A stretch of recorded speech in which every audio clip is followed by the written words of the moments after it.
Ассаламу алейкум баршаңызға.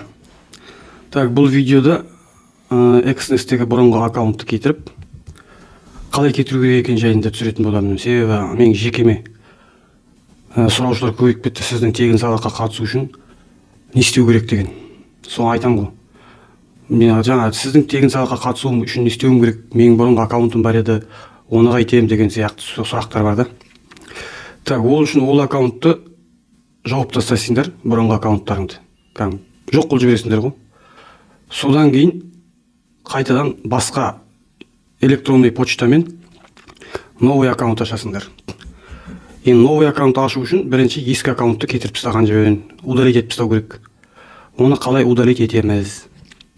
Себебі удалить етпесеңдер, ертеңгі күні екі аккаунт, атыңызда екі аккаунт тұрса, ол болашақта проблема болуы мүмкін. Ақша шығарғанда, ақша салатын уақытта, немесе перевод жасайтын уақытта бір жерлерге.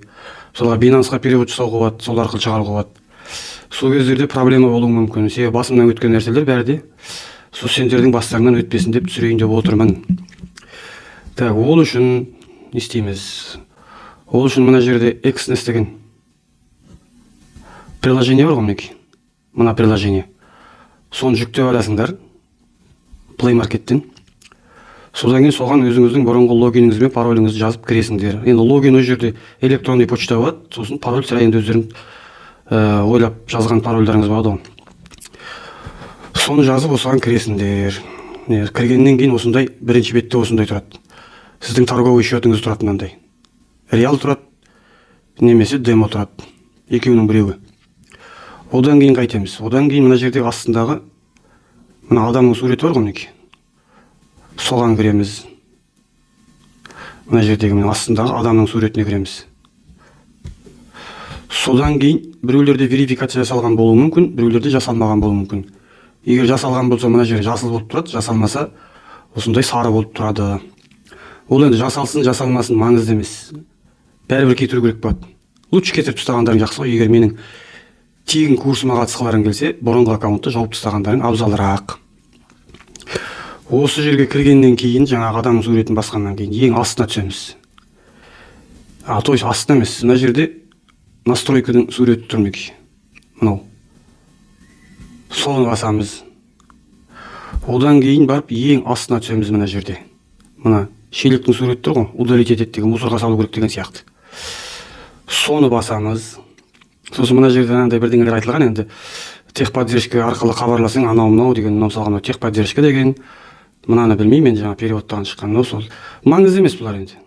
По-любому техподдержкаға барады сіз аккаунттан шығып кеткеннен кейін.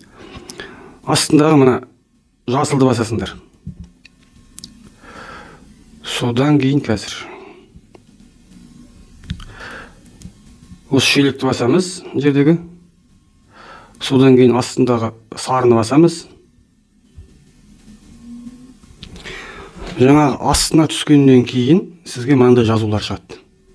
Шығу керек или шығу мүмкін. Бұлардың біреуіне өтпей, тек қана астындағы өтесіңдер мынау. Сұрақтар қойылады жерде әртүрлі.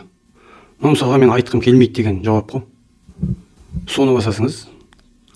Одан кейін барып сәл жоғары көтересіз, или болмаса мына жазуды басасыңыз. Мынаны.